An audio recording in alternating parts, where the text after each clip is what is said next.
Hello everyone. Thumbnail से आपको पता चल गया होगा कि अपन किसके बारे में डिस्कस करने वाले हैं। तो आज स्टार्ट करते हैं अपन राजस्थान की हिस्ट्री। राजस्थान की हिस्ट्री के अंदर से बात करेंगे अपन राजस्थान की सभ्यताएं, जो मैन जो दे रखी है सिलेबस में, उन्हीं के बारे में अपन चर्चा करने वाले हैं। एकदम शॉर्ट नोट तरीके से इनको लिखा गया है। सबसे पहले सभ्यता का नाम आता है गाइज कालीबंगा सभ्यता।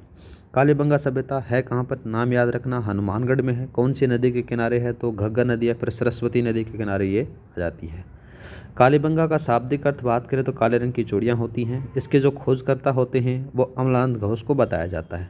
कब इन्होंने खोज की, तो याद रखना 1951-52 के अंदर इनको खोजकर्ता के लिए जाना जाता है।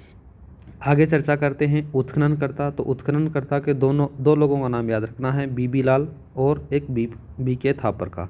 इनके द्वारा उत्खनन का कर्ता का कार्य किया गया था 1961 से लेकर 1969 के मध्य।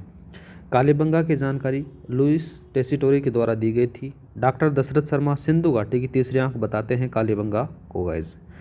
कालीबंगा का टाइम पीरियड बात करें तो 2350 से लेकर 1750 ईसा पूर्व माना जाता है। ठीक है गाइज, आगे चलते हैं।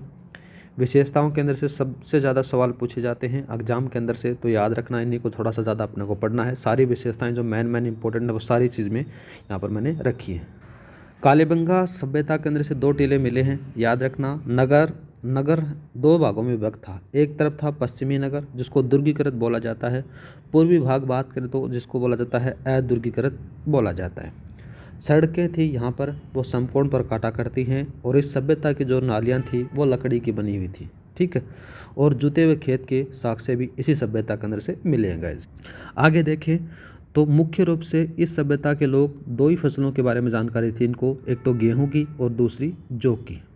कपास को यहाँ पर सीडन कहा जाता था। क्या कहता था गाइज, सीडन कहा जाता था, याद रखना। कालीबंगा सभ्यता के अंदर से अग्निकुंड के साक्ष्य भी मिले हैं, 4 अग्नि वेदिकाएँ भी हैं, युगम समाधियाँ भी देखने को यहाँ पर मिली हैं, बेलनाकार मोहर भी यहाँ पर देखने को मिली हैं, तांबे के बेल की आकृति यहाँ पर देखने को मिली है। आगे चर्चा करते हैं। भूकंप के साक्ष्य भी देखने को मिले हैं कालीबंगा के सभ्यता के अंदर से भूकंप के साक्ष्यों का कैसे पता चला गया, जो घर थे उनके अंदर से दीवारें थी, दरारें आई हुई थी, जिससे पता चलता है कि यहाँ पर भूकंप आया था। यहाँ के जो मकान थे वो ईंटों से बने हुए थे। ठीक है, गोल कुओं का साक्ष्य भी यहाँ पर देखने को मिल जाता है। ऊँट पालने की जानकारी इस सभ्यता में देखने को मिल जाती है। पंख फैलाए बुगले पक्षी प्रतिमा भी यहाँ पर मिली है। नाचते पक्षी और मरण मूर्तियाँ भी मिले हैं यहाँ पर, यह भी याद रखना। गाय मुख आकृति वाले प्याले भी यहाँ पर मिले हैं। संस्कृत साहित्यों के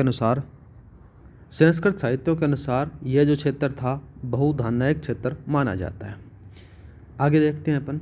कालीबंगा सभ्यता के अंदर से तने को खोखला करके पाइप बनाने का भी ज्ञान यहाँ पर देखने को मिला है गाइस। लाल रंग के मर्द भांड भी मिले हैं, जिन पर काले और सफ़ेद रंग के चित्रित थे। जुड़वा पैर पर युक्त वर्षभ और बेल के साक्ष्य भी यहाँ पर मिले हैं। मुद्रा पर था व्याघ्र का चिन्ह देखने को मिला है गाइज। अब बात करते हैं अंडाकार, बोले तो इलिप्स के आकार के साक्ष्य, कब्र के साक्ष्य हैं, वो इस सभ्यता के अंदर से आपको देखने को मिल जाता है। शल्य चिकित्सा के भी प्रमाण यहाँ पर मिले हैं। शल्य चिकित्सा के अवशेष जिसमें से खोपड़ी के छेद मिले हैं, जिससे पता चलता है कि यहाँ पर इन लोगों को क्या था, शल्य चिकित्सा का भी ज्ञान हुआ करता था। आगे बात करें तो खिलौना गाड़ी भी मिली है इस सभ्यता के अंदर से। भूकंप के अवशेष और काले मर्द भांड भी यहाँ पर मिले हैं, जो मैंने पहले लिखा हुआ है। प्राक हड़प्पा कालीन मर्द भांड मिले हैं, जिन्हें अमलानंद घोष ने सौथी मर्द भांड कहा है, याद रखना। स्वास्तिक का चिन्ह भी मिला है इस सभ्यता के अंदर से। एक सिक्के पर व्याघ्र और दूसरे पर बात करें तो कुमारी देवी का चित्र भी देखने को मिला है, जिससे मात्र सत्तात्मक व्यवस्था की जानकारी भी मिलती है गाइज। यहाँ के लोग थे, जो कालीबंगा के सभ्यता के जो लोग थे वो कुत्ते पालने के शौकीन थे। पशु अलंकृत में ईंटें मिली हैं, मतलब कि पशुओं की आकृति ईंटों के ऊपर से अलंकृत थी गाइज। बलि प्रथा का प्रचलन भी इस सभ्यता के अंदर से था। यहाँ से तीर भी मिले हैं, ये भी याद रखना। और बात करें तो इस सभ्यता के अंदर से मातृ देवी की कोई मूर्ति नहीं मिली है। यहाँ की जो लिपि है वो नामा जाता है गोमूत्राकार या फिर बुस्टोफिदन लिपि थी, जिसको अभी तक पढ़ा नहीं गया है गाइज। ठीक है, चूल्हे वर्तमान में तंदूर की तरह हुआ करते थे इस सभ्यता के अंदर से। कैसे थे, जो आप वर्तमान में जो तंदूर आता है ना, वैसे चूल्हे यहाँ पर मिले हैं। बड़े बड़े स्नानाकार और अन्न घर भी इस सभ्यता के अंदर से मिले हैं। ये बहुत बार पूछा गया है, तो थोड़ा सा इंपॉर्टेंट है, याद रखना। एक इतिहासकार हैं जिनका नाम आ जाता है KUR केनेडी। वो बताते हैं कि सभ्यता का पतन क्या होता था, संक्रमण के कारण इस सभ्यता का पतन हो गया। लेकिन और बहुत सारे जो इतिहासकार थे वो मानते हैं कि प्राकृतिक आपदा के कारण इस सभ्यता का अंत हुआ। इस सभ्यता को दीनहीन की बस्ती भी कहा जाता है, याद रखना गाइस। तो ये थी कालीबंगा सभ्यता। जितनी भी मैन चीज़ें थी वो मैंने यहाँ पर इसके अंदर से इंक्लूड कर दी गई हैं। अब चलते हैं नेक्स्ट सभ्यता के अंदर से, आहड़ सभ्यता। आहड़ सभ्यता नाम से ही पता चल रहा है, आयड़ नदी के किनारे सभ्यता है। कहाँ पर है? उदयपुर में। उपनामों के बारे में बात करें तो बहुत बार पूछा जाता है। धूलकोट, अघाटपुर, महासतियों का टीला, तांबर नगरी, बनाम संस्कृति इसको कहा जाता है। इसकी खोज की जाती है 1553 में अक्षय कीर्ति के द्वारा। उत्खनन किया जाता है 1956 में RC अग्रवाल के द्वारा, और 1961 में SD सांखलिया, VN मिश्र के द्वारा इसका उत्खनन किया जाता है। इसका जो टाइम पीरियड बताया जाता है 1800 लेकर 1200 ईसा पूर्व बताया जाता है गाइस। आगे चर्चा करते हैं अपन। जो गोपीनाथ हैं, गोपीनाथ शर्मा ने इस सभ्यता का समय बताया है 1900 से लेकर 1200 ईसा पूर्व, ये भी याद रखना। अब इनकी विशेषताओं के बारे में बात करते हैं कि आहड़ सभ्यता की कौन कौन सी विशेषताएँ थी, उन्हीं के बारे में। काले लाल मर्द भांड यहाँ पर मिले हैं। एक घर में 6 चूल्हे मिले हैं। ठीक है। 8 बार बनी और 8 बार उजड़ने के प्रमाण भी इस सभ्यता से जुड़ते हैं। अनाज रखने के गोरे और कोठे मिले हैं इस सभ्यता के अंदर से। जल सोखने के लिए गड्ढे बनाए जिन पर घड़े रखे थे। ठीक है, वो भी यहाँ पर इस सभ्यता के अंदर से मिले हैं। बिना हत्थे का जल पात्र भी इस सभ्यता के अंदर से मिला है। इंपॉर्टेंट है, बहुत बार पूछा जाता है छोटे एग्जामों के अंदर। आहड़ सभ्यता के अंदर से बात करें तो इस सभ्यता का संबंध ईरान से भी है, याद रखना, क्योंकि यहाँ पर ईरान सभ्यता के समकालीन चीज़ें मिली हैं, इसलिए इसका संबंध माना जाता है कि ये सभ्यता का संबंध ईरान से भी है। आगे बात करें तो यहाँ के जो लोग थे वो कीमती पत्थरों के आभूषण पहनते थे, याद रखना। मृतक को आभूषण के साथ में दफनाने की व्यवस्था भी इसी सभ्यता के अंदर से देखने को मिल जाती है। चावल के अवशेष भी यहाँ पर मिले हैं। आहड़वासी कपास से परिचित थे, ये भी याद रखना। पानी सोखने के लिए चक्रकूप पद्धति से कुएं बनाए थे। ठीक है। चमड़े के टुकड़े भी यहाँ पर मिले हैं। आटा पीसने की चक्की भी यहाँ पर मिली है। बर्तनों पर ज्यामितीय आकार के चित्र भी इसी सभ्यता के अंदर से आपको देखने को मिले हैं। यहाँ से एक बेल की मूर्ति मिली है जिसे बाइंसिंग बुल का नाम दिया गया था। आगे बात करें तो आहड़ सभ्यता के अंदर से तांबे की मुद्रा मिली है जिसके ऊपर अपोलो का चित्र हुआ करता था गाइस। आगे बात करें तो नापतोल के बर्तन भी इस सभ्यता के अंदर से मिले हैं। मकान पक्की ईंटों से बने थे। ठीक है। यहाँ के मर्द भांड उल्टी तिपाई पद्धति से तैयार किए गए थे। शरीर पर मेल छुड़ाने का झावा भी इस सभ्यता के अंदर से आपको देखने को मिला है। भवनों की जो छतें थी वो बांस की बनी हुआ करती थी। आहड़वासियों का प्रिय जो जानवर था वो कुत्ता हुआ करता था। तो गाइज ये थी आहड़ सभ्यता। अब चलते हैं अपन नेक्स्ट सभ्यता के बारे में, गणेश्वर सभ्यता। मेरा एक ही एम रहेगा गाइज कि मैं आपको जल्दी जल्दी इसका रिवीजन करवा दूं और आपको PDF फाइल आपको मिल जाएगी टेलीग्राम पर, वहां पर जाकर आप ज्वाइन कर लेना। हर क्लास की PDF फाइल मिलेगी। डेली का अपन एक टॉपिक लेंगे जिससे अपन कंप्लीट करने की कोशिश रहेगी। गणेश्वर सभ्यता के बारे में चर्चा करते हैं। गणेश्वर सभ्यता कांतली नदी के किनारे है, नीम का थाना जिले के अंदर। इसकी जो खोज की जाती है 1772 में RC अग्रवाल के द्वारा। उत्खनन किया जाता है 1978 में RC अग्रवाल के द्वारा। मेन रूप से बात की जाए तो गणेश्वर सभ्यता के अंदर से RC अग्रवाल का मेन रोल रहता है। यहाँ से प्राग हड़प्पा और हड़प्पा के अवशेष भी यहाँ पर मिले हैं। भवन, मंदिर पत्थरों से बने हुए मिले हैं इस सभ्यता के अंदर से।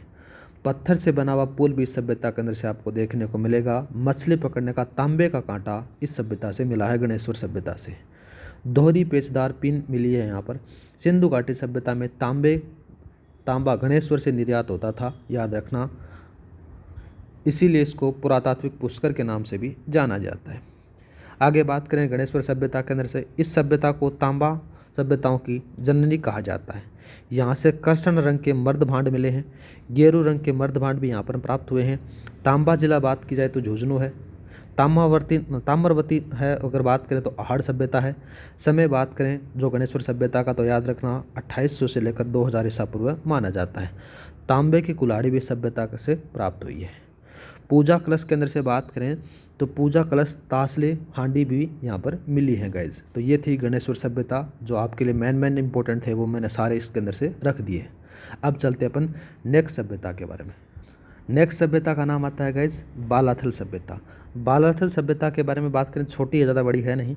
इसका उत्खनन किया था VN मिश्र के द्वारा, ये याद रखना किसके द्वारा किया गया था? वीएन मिश्र के द्वारा किया गया था। यहाँ से यू आकार के चूल्हे मिले हैं, ये भी याद रखना। दुर्गनुमा घर मिला है, किसमें? बालाथल सभ्यता से। कुष्ठ रोग के अवशेष भी बालाथल सभ्यता से प्राप्त हुए हैं। 500 ईसा पूर्व हाथ से बने कपड़े का भी अवशेष कहाँ पर मिला है? बालाथल सभ्यता से मिला है। इम्पोर्टेंट है, याद रखना। मिट्टी के सांड की मूर्ति यहाँ पर प्राप्त हुई है।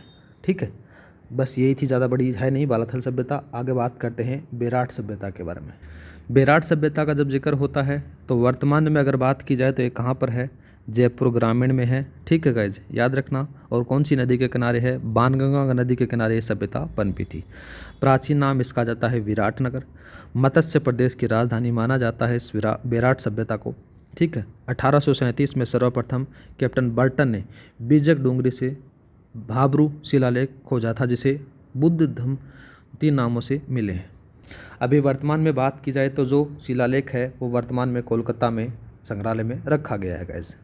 आगे बात करते हैं 1871-72 में कार्नाइल ने भीम डोंगरी से दूसरा शिलालेख खोजा था, याद रखना। 1936-37 के अंदर से बात करें तो इसका उत्खनन दयाराम साहनी ने किया था। 1962-63 में नीलरतन बनर्जी और कैलाश दीक्षित ने इसका उत्खनन किया था। यहाँ से मौर्य काल के चमकीले बर्तन भी मिले हैं, याद रखना। और इन जो चमकीले बर्तनों को एनबीपी कहा गया है। क्या कहा गया है? एनबीपी कहा गया है। मंदिर के अवशेष भी इस सभ्यता से देखने को मिलते हैं। भीमसेन डूंगरी से भीमलात के अवशेष भी यहाँ पर मिले हैं गाइस। आगे बात करें तो हाथी, भालू, चीता, हरिण के चित्र भी यहाँ पर मिले हैं। पत्थर की थालियाँ भी इस सभ्यता से देखने को मिली हैं। पत्थर की छोटी संदूक भी यहाँ पर मिली है गाइस। ठीक है, आगे बात करें तो पूजा पात्र, लोटे, मटके, नाचते पक्षी की मरण मूर्तियाँ इस सभ्यता से प्राप्त हुई है।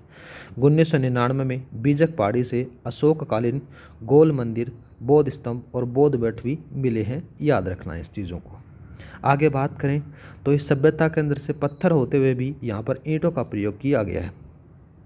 पांडवों ने यहाँ पर अपना अज्ञातवास व्यतीत किया था, ये भी याद रखना। सूती कपड़े से लिपटी 36 मुद्राएं प्राप्त हुई हैं इस सभ्यता से।